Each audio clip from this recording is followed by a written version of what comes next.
Hey, what's going on, everybody? It's Alex from TCG Discussions. We're back at it again with another first place deck profile. I've done it once again with Dark Brawly. No shocker here. If you've been on this channel, you've probably seen this profile probably for the 10th time, literally. I don't know how many Dark Brawly deck profiles I have, but long story short is this deck just keeps performing extremely well for me. I made a few changes to the main deck. I want to go over those with you guys today, talk about sighting, and give a brief tournament report. It was a small tournament today, 3-round event, undefeated, and I only played actually in two of the 3 rounds. The third round was played for second place because I was undefeated and there was no way, due to the tie breaks, that I needed to play a game. I just helped out around the shop and while the others played. But shout outs to Gamer Dojo for hosting a really great tournament, and shout outs to everyone who showed up and just making it another great locals. So without further ado, let's get into the profile and I'll give you guys a tournament report. So Dark Brawly leader, no discussions on the leader. We got our standard 4, 4, and 4. This is the right ratio of things to play. I've been talking about this for weeks. You just can't beat the consistency of playing these at 4.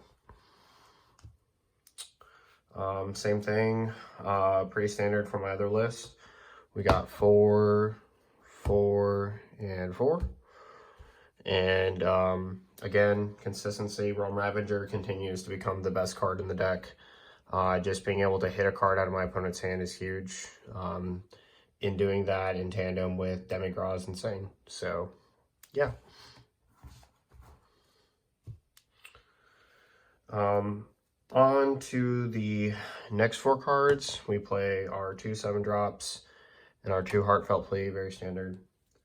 I want to say something about these cards.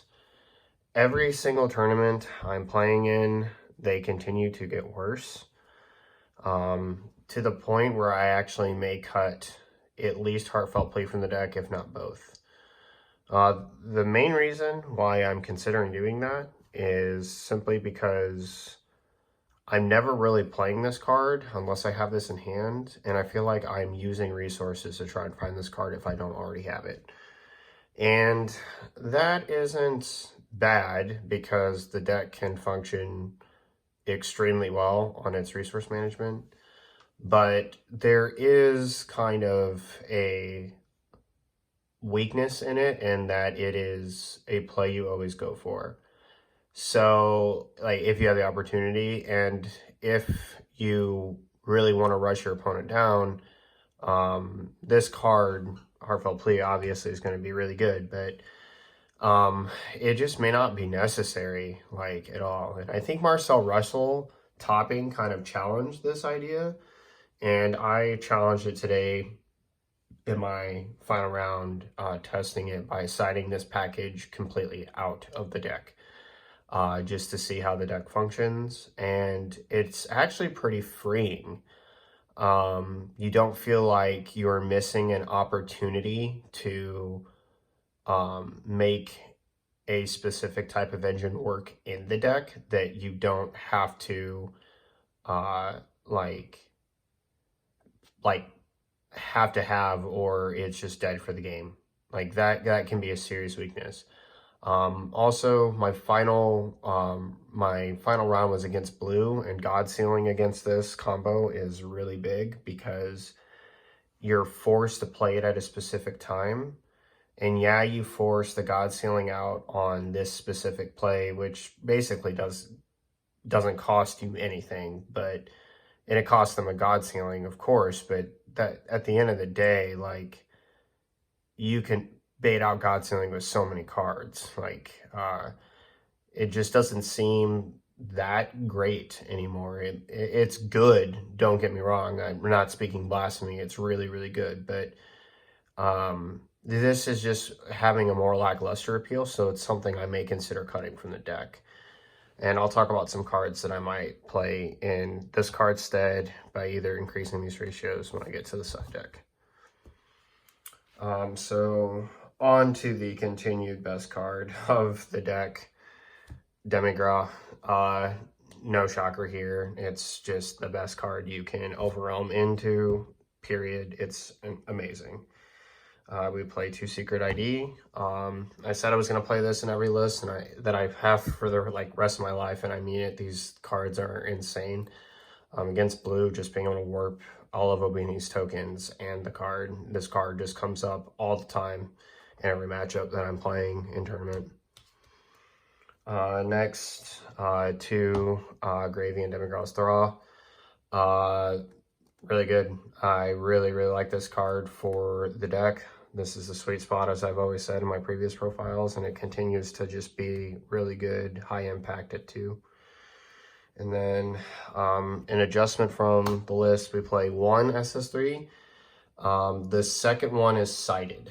And that's just in a matchup where I know I'm going to need blockers. But I really like this card at 1 in the deck. I saw it every game because you get through your deck so stinking quickly. And it's just extra defense. And you bring it in when you know you're going to need that extra defense. So we played at 1. And then obligatory super combo at 4. Nothing to talk about here.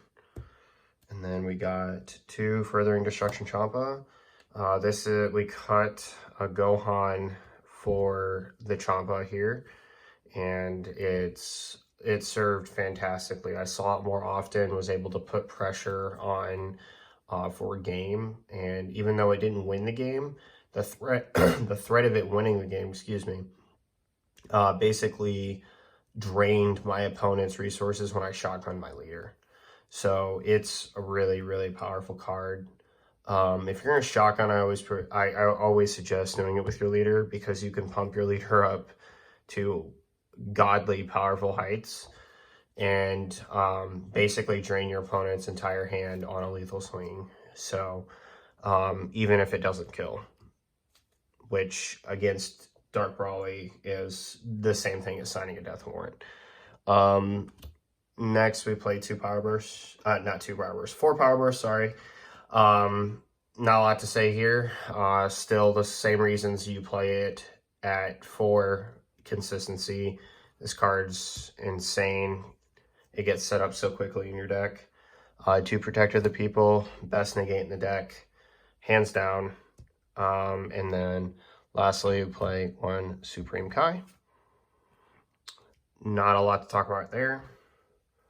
Onto the side, the first card I'm considering playing in the deck is 4 SS4 Combat Instincts Bardock. This card is really good because the best thing that you do in Dark Brawly is rip your opponent's hand between the Demigra and your Realm Ravengers. And this card can be a big finisher. You don't want to play multiples in a game. You mainly want to play like 1 at the end, or to break your opponent. This can either be the card you play to really just set them down to where okay, it's flat out over. Or you hit them with a couple 30k swings, they take a couple cards. If their hand's really low or drained to 0, you give them a couple cards and then you just rip those 2 with this. This is a timing card, when you play it matters the most, especially for the cost of it being 3 energy. But the fact that it warps 2 cards and is a dual attack 30k is really powerful in the deck. On to the next card on the side, we play 4 Haru Haru. This card's just fantastic in yellow and green. It just, it's so good. It mills cards, which you're totally fine with. It restands energy. So, again, Haru Haru is just Haru Haru, and being a 15k crit is just no joke in this deck.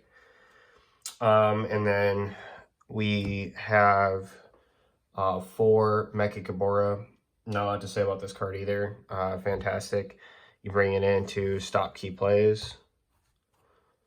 And then we have 1 SS3 Tag Team Son Gohan. I opted to go with this just to, again, bring it in when I needed the defense. And yeah. And lastly, of course, our last 2, Protector of the People. It's a fantastic card. It gets the job done. So let's go over the rounds real quick. Round 1 played against Android 13 from Battle Evo, 2 of that. And round 2 played against Trunks Future, 2 of that. And then I didn't need to play in the 3rd round because I was undefeated after 2 rounds. So let me just say that against blue, you just put the gas, like put the pedal to the metal and just gas your opponent completely. There's not a lot blue can do early against you, so you just destroy them. Same thing with at least yellow, Android 13.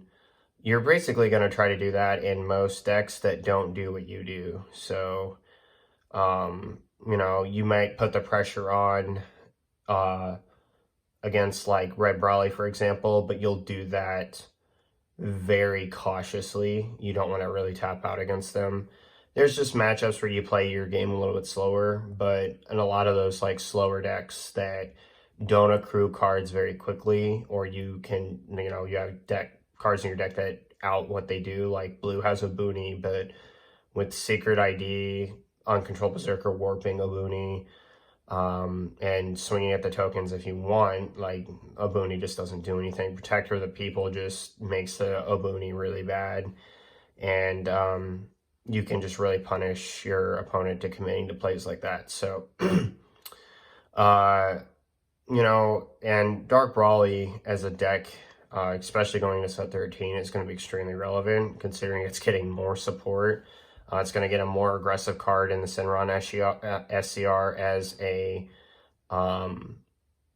a viable option instead of Kai. But Kai's still probably going to be like a good flex SCR between that and the Shenron SCR. And yeah, not a lot to say other than that for the tournament report myself.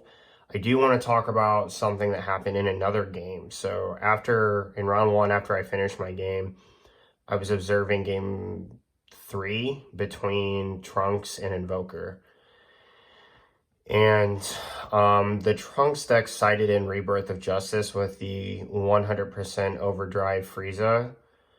And it is very obvious why, because the Frieza attacking can minus the Invoker Vegeta 30k, but what happened when he did it literally made me get up from my seat and run out of the room. It was the most back-breaking luck I've ever seen in my entire life. So he swings, minuses the 1 card on board, which is the Vegeta 30k, and then goes to mill 2, and he mills the Invoker's Victory Strike. And future Trunks, that is the only win condition against future Trunks. The catastrophic blow just won't work. And not just that, the longer the game goes with future Trunks, the more resources it accrues, and the more the counter plays start to fall off. So it was a complete blowout game 3. I mean, you want to talk about backbreaking. It was the most backbreaking thing I have ever seen happen to Invoker. Just to have the Invoker Vegeta removed from the board and to have the Victory Strike milled was just crazy. So, yeah, that was a pretty wild play that happened during the tournament, and other than that, it was pretty casual considering I'm playing such a high tier deck. But when I play in tournament, I play to win. So, unless it's like meme day, then I play set 12 Frieza. Anyway, but I really enjoyed this list. Just a few more things that I want to test out and shape up, and if I do and I see more success, you guys will get another profile. That's it for this video. Thanks for watching. As always, this is Alex from TCG Discussions signing off.